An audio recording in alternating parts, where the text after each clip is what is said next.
Republican पक्षाच्या वतीने आज इथे नागपूरच्या रवी भवनामध्ये विशेष बैठक घेण्यात आली आहे आणि या बैठकीमध्ये काय निर्णय घेण्यात आला आहे, मान्यवर साहेब जुळलेले आहे, काय सांगू जाणून घेऊया. चला पहिल्या खोब्रागडे अखिल भारतीय रिपब्लिकन पक्षाचा राष्ट्रीय अध्यक्ष बॅरिस्टर राजाभाऊ खोब्रागडे यांचा पुतण्या आपल्याला सांगतो की आज रवी भवन इथे बैठक घेण्यात आली. या बैठकीमध्ये आम्ही काही ठराव पास केलेले आहेत. त्या ठरावामध्ये पहिला ठराव असा आहे की ज्या स्थानिक स्वराज्य संस्थांच्या निवडणुका आहेत त्या पूर्ण महाराष्ट्रभर आम्ही समविचारी पक्षाशी युती करून लढणार आहोत. आणि दुसरा ठराव असा आहे की जे जीएसटी आहे, जीएसटीमध्ये जे अन्नधान्य आहे, स्टेशनरी आहे, वह्या पुस्तक आहे, त्याच्यावरचं जीएसटी सरकारने रद्द करण्यात यावा. आणि महत्वाचा मुद्दा जो लाडकी बहीण आहे, समाज कल्याण मार्फत लाडकी बहिणीमध्ये जे 410 करोड रुपये समाज कल्याणाच्या निधीतून घेण्यात आला, समाज कल्याणाचा निधी त्यांना ताबडतोब वापस करावा. आणि एक महत्वाचा मुद्दा असा आहे की सरकारने जे खाजगीकरण सुरू केलं आहे त्या खाजगीकरणामध्ये एससी एसटींना आरक्षण देण्यात यावं, हाही आम्ही ठराव इथे मंजूर केलेला आहे. आणि महत्वाचा एक मुद्दा आहे की यावर्षी बॅरिस्टर राजाभाऊ खोब्रागडे यांचं जन्मशताब्दी वर्ष आहे आणि ह्या जन्मशताब्दी वर्षात सर्व जे बॅरिस्टर साहेबांच्या रिपब्लिकन पक्षाच्या विचाराशी जे पक्ष आहेत त्या पक्षांना आम्ही एकत्र करण्याचा प्रयत्न करून राहिलो. तो आज ठराव आम्ही इथे मंजूर केला आणि त्या दृष्टीने आम्ही प्रयत्न करणार आहोत. आणि बॅरिस्टर साहेबांची जन्मशताब्दी वर्ष असल्यामुळे 25 सप्टेंबरला सर्व ठिकाणी सर्व जिल्ह्यात त्यांची जयंती आम्ही तर साजरी करतच आहोत, कार्यकर्ते प्रत्येक जिल्ह्यात साजरी करत आहेत, पण सरकारने पण बॅरिस्टर साहेबांची जयंती फार मोठ्या प्रमाणात साजरी करावी. एवढंच बोलतो. धन्यवाद. जय भीम, जय भारत.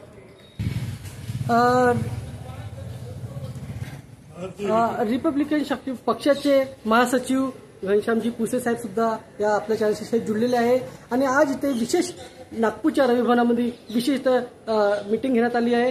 काय सांगू जाणून घेऊया. सर आपला पहिला सांगा. मी घनश्याम पुसे, अखिल भारतीय रिपब्लिकन पक्षाचा राष्ट्रीय महासचिव आहे आणि आजच्या बैठकीमध्ये ठराव घेण्यात आले. यापूर्वी आमचे अध्यक्ष बाळासाहेब खोब्रागडे यांनी संपूर्ण माहिती दिलेली आहे. जवळजवळ येणाऱ्या निवडणुकीवर चर्चा झाली, शेतकऱ्याच्या प्रश्नावर चर्चा झाली. आज शेतकऱ्याच्या ज्या फसल आहेत त्या अतिपावसामुळे फार वाईट परिस्थिती तयार झालेली आहे. फसल ज्या पद्धतीने वाढ व्हायला पाहिजे ते न होता आणि मधल्या काळामध्ये बरेच दिवस पाऊस नाही आला तर त्याच्यामुळे जे ते क्रॉप्स वाढायला पाहिजे होतं, जे फसल वाढायला पाहिजे होती त्याच्यामुळे ते वाढली नाही आणि फसल कमी होणार अशी परिस्थिती तयार झालेली आहे. म्हणून ओला दुष्काळ सरकारने जाहीर करावा अशी मागणी आजच्या या बैठकीमध्ये ठेवण्यात आलेला आहे. दुसरा प्रश्न, नागपूरमध्ये जे आपण आता येणाऱ्या दिवसामध्ये दीक्षाभूमीचा जो प्रश्न आहे, दीक्षाभूमीवर 2 ऑक्टोबरला मोठ्या संख्येनं लोक आपल्या दीक्षाभूमीवर येतील धम्मचक्र प्रवर्तन दिवसानिमित्त, तर तिथे कुठलीही व्यवस्था सध्याच्या परिस्थितीत दिसत नाही. म्हणजे आधी आपण पाहत होतो की 2 महिन्यापूर्वी सरकार त्याची योजना करायचं, काम सुरू करायचं, पण आता 1 महिन्यावर दीक्षाभूमीचा कार्यक्रम आलेला आहे धम्मचक्र प्रवर्तन दिवसाचा आणि तिथे कुठलीच व्यवस्था आता आपल्याला पाहायला दिसत नाही. ना सुंदरता आहे, ना तिथे साफसफाई आहे आणि असलेली जी समिती आहे ती आपसामध्ये वाद असा वाढलेला आहे. तर त्या स्थळाचं काय होणार अशा परिस्थितीमध्ये आपण व्यतीत झालेले आहोत आणि ते पाहिल्यानंतर अत्यंत दुःख होते. तर आम्ही सरकारला या निमित्ताने विनंती करू की सरकारने लवकरात लवकर, कारण हे स्थळ एक राष्ट्रीय स्थळ आहे, हे एक हेरिटेज आहे, एक मोठ्या जगप्रसिद्ध आहे. त्या ठिकाणी जगातील लोक त्या दिवशी येणार आहेत धम्मचक्र प्रवर्तन दिवसाला आणि मग त्या ठिकाणी साफसफाई झाली पाहिजे, स्वच्छता झाली पाहिजे. कारण मागच्या वर्षी चिखलच होता त्यावेळेस ते जेव्हा खोदाई केली होती तर, आणि चिखलामुळे लोकांना फार त्रास झाला. तर यावर्षी तर त्यापेक्षा भयानक परिस्थिती आहे, कारण त्याकडे माती पडलेली आहे. तिथे समजा पाऊस पाणी आलं तर अशी परिस्थिती लोकांना चालणं मुश्किल होईल आणि म्हणून अशा परिस्थितीमध्ये लवकरात लवकर त्या ठिकाणी सरकारने व्यवस्था करावी असे कलेक्टरला रिपब्लिकन पक्षाच्या वतीनं आणि सरकारलाही आम्ही ते निवेदन देणार आहोत. समिती तर त्यांनी आपलं कार्य करावं, पण आम्ही सरकारला विनंती करतो की त्यांनी लवकरात लवकर लक्ष करून दीक्षाभूमीची व्यवस्था सांभाळावी. समोरच स्थानिक स्वराज्याचे चुनाव सुद्धा आहे आणि आपला पक्ष एक मोठा पक्ष आहे आणि त्याची काय भूमिका राहणार आहे, तुम्ही काय सांगणार?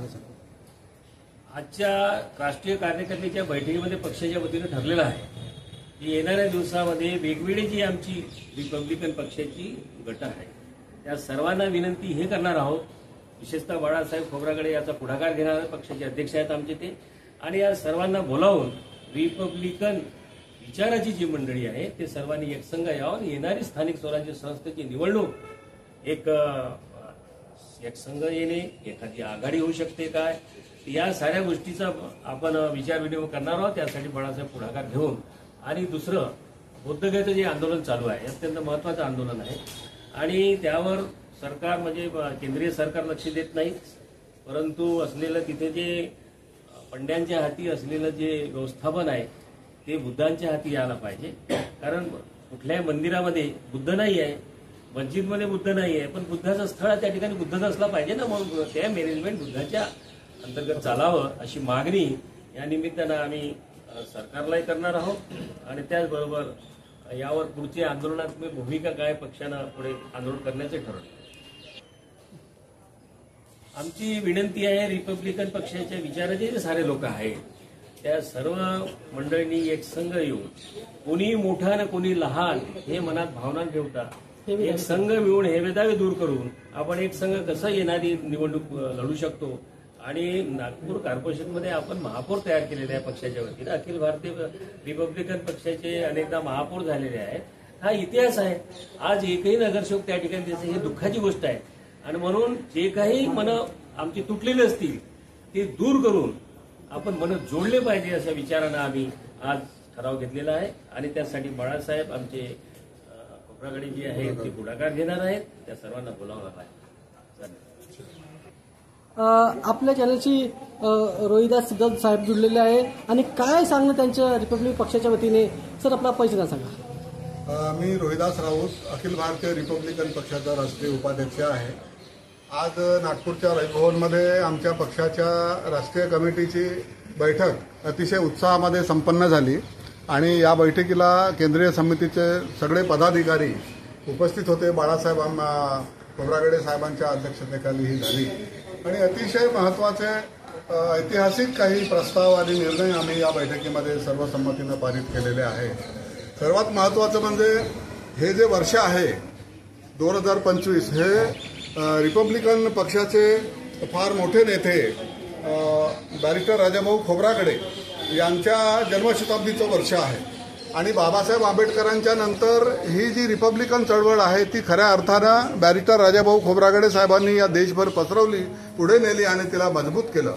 आता सांगितल्याप्रमाणे या नागपूर शहराला 7-8 महापौर सुद्धा आमच्या ह्या रिपब्लिकन पक्षाने बॅरिस्टर राजाभाऊ खोब्रागडेंच्या नेतृत्वामध्ये दिलेले आहेत आणि हे बॅरिस्टर साहेबांचं जन्मशताब्दी वर्ष असल्यामुळे आता आम्ही या बॅरिस्टर साहेबांच्या नेतृत्वामध्ये काम करणारे जे काही या महाराष्ट्रामध्ये आणि महाराष्ट्राच्या बाहेरचे जे रिपब्लिकन पक्ष आहेत त्या सर्व रिपब्लिकन पक्षांना एकत्र घेऊन आम्ही समोरच्या सगळे आंदोलन चालवू. फक्त निवडणुकाच नाही तर येणारे सगळे आंदोलन आम्ही चालवू आणि नागपूरचा आणि महाराष्ट्राचा जो इतिहास आहे रिपब्लिकन चळवळीचा तो इतिहास पुन्हा गतवैभव जे आहे ते आम्ही प्राप्त करून देण्यासाठी या ठिकाणी आजच्या बैठकीमध्ये निर्धार व्यक्त केलेला आहे आणि येणाऱ्या निवडणुकांना आम्ही सर्व आमच्या समविचारी रिपब्लिकन आणि इतर जे आमचे समविचारी पक्ष आहेत, संघटना आहेत त्यांना सोबत घेऊन आम्ही या निवडणुकांना सामोरं जाण्याचं या ठिकाणी आम्ही ठरवलेलं आहे आणि अशा पद्धतीनं आमच्या ह्या रिपब्लिकन पक्षाची पुढील वाटचाल जी आहे ती अत्यंत जोमानं आणि मजबूतीने या ठिकाणी करण्याचा निर्धार जो आहे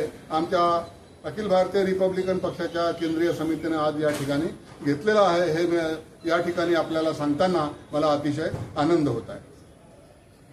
ठीक आहे. भारतीय रिपब्लिकन पक्षाचा विजय असो. अखिल भारतीय रिपब्लिकन पक्षाचा विजय असो. डॉक्टर बाबासाहेब आंबेडकरांचा विजय असो. डॉक्टर बाबासाहेब आंबेडकरांचा विजय असो. बॅरिस्टर राजाभाऊ खोब्रागडे अमर रहे. बॅरिस्टर राजाभाऊ खोब्रागडे अमर रहे. बॅरिस्टर राजाभाऊ खोब्रागडे अमर रहे. अखिल भारतीय रिपब्लिकन पक्षाचा विजय असो. अखिल भारतीय रिपब्लिकन पक्षाचा विजय असो.